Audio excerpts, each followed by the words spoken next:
The NFL has seen some pretty legendary players, some jaw-dropping plays, and records that push the limits of human performance.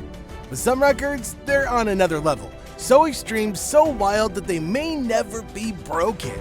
In this video, we're diving deep into the most unbreakable records in NFL history, and trust me, some of these are gonna blow your mind.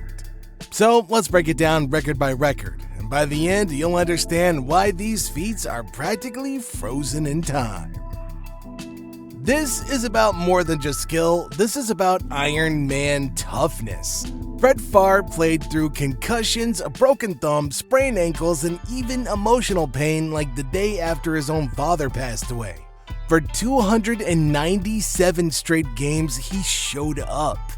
That's 18 plus seasons without missing a single start, a streak that defines durability.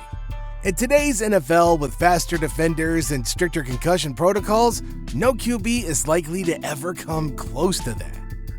Jerry Rice didn't just beat the competition, he lapped them. The next closest player, over 5,000 yards behind him. He had 11 straight 1,000-yard seasons and kept performing at a high level into his 40s. With shorter careers and pass distribution among more receivers today, it's unlikely anybody's ever going to climb that mountain again. Paul Krause was a ball magnet. Playing from 1964 to 1979, he read offenses like a chess grandmaster. But what's really wild, he had 12 interceptions in just his rookie season.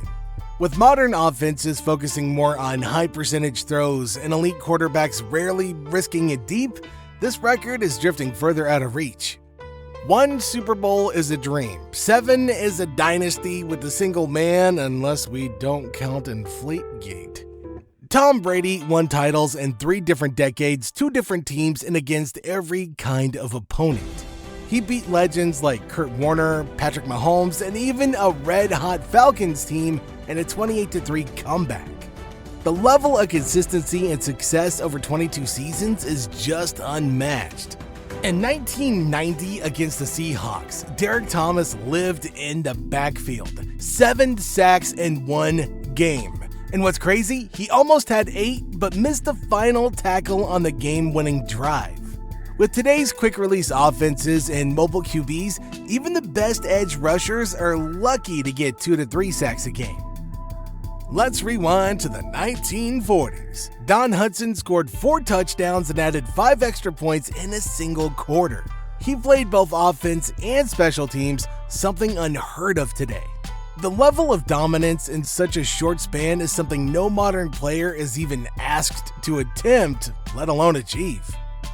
Emmitt Smith had the perfect combo: durability, vision, and a dominant O-line. He played 15 seasons, including 2 years over age 33, which is kind of ancient for a running back. With the current RB by committee trend and injury risks, this record is like Mount Everest for rushers.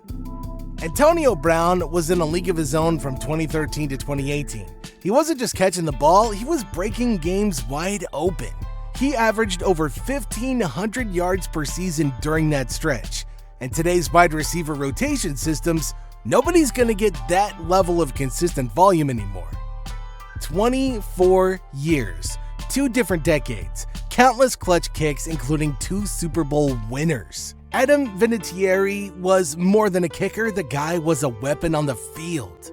For somebody to break his record, they'd have to start young, stay healthy, and be money in every high-pressure situation. Kickoffs are shorter now, touchbacks are more common, and teams rarely even risk returning points.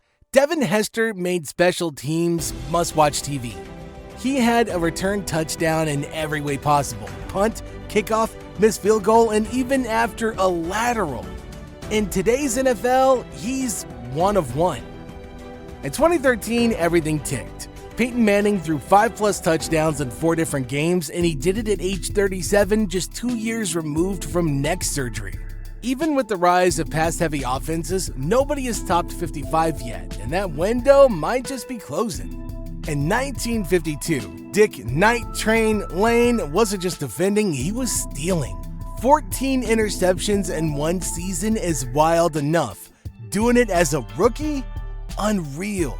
Most corners today are thrown at less, and rookies are often targeted to be exposed, not feared. Imagine going to the Super Bowl every year of your career. That's basically what Otto Graham did with the Browns from 1946 to 1955. 7 championships in 10 years. This isn't an era before the NFL-AFL merger, so there was still dominance on a level that we're never gonna see again. Since 1984, many have chased this number.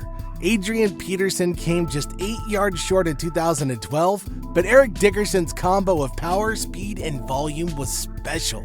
Today's split backfields and emphasis on passing make it nearly impossible for one RB to carry that kind of a load again. Lamar Jackson's 2019 season was electric. He rushed like a running back and passed like a seasoned vet. But here's the thing. Most teams don't want their franchise QB running that much anymore. It's just way too risky. That's why this dual threat record might just stand for decades. From 1976 to 1977, the Buccaneers just could not win. New franchise, no chemistry, and not a whole lot of talent. It was a perfect dumpster fire storm. In today's NFL, with salary caps and draft parity, it's almost designed to prevent streaks like this from ever happening again. And there you have it, a bunch of NFL records that might just live on forever. From unstoppable scoring machines to Iron Man streaks and tragic losing runs, these numbers tell the story of legends. Which one surprised you the most, or do you think any of these are ever going to be broken? If you enjoyed this breakdown and want more sports history, stats, and stories that go beyond the highlights, hit that subscribe button, like, and share this video with your NFL crew. And don't forget to ring that bell icon so you never miss a moment. In 2003, Jamal Lewis bulldozed the Cleveland Browns for 295 rushing yards. And this wasn't some kind of a fluke, it was pure domination. He hit holes like a freight train and broke off runs like he was playing Madden on rookie mode. Since then, a few have come close, but breaking 300? That might require the perfect game, the perfect line, and a defense asleep at the wheel. Megatron wasn't human. Calvin Johnson was a cheat code in cheats. In 2012, he put up nearly 2,000 yards despite constant double and triple coverage. No receiver since has ever come that close, and with more balanced passing attacks today, his single-season yardage mark may just stay untouched.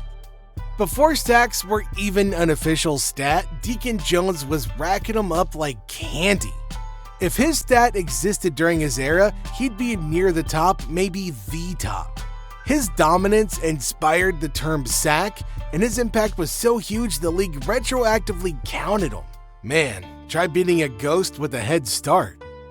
Brian Mitchell wasn't a household name, but he was a Swiss Army knife. Kick returns, punt returns, running, receiving, you name it. That kind of usage doesn't just happen anymore. Players are specialized and roles are limited. His yardage buffet might never be seen again. Yep, another FAR record, but this one's weird in the opposite way. 336 picks isn't a stat you want, but it's a side effect of playing forever and slinging the ball like you're in a backyard game. No modern coach would let a QB keep his job after that many turnovers, so this unwanted record, that's probably going to be immortal.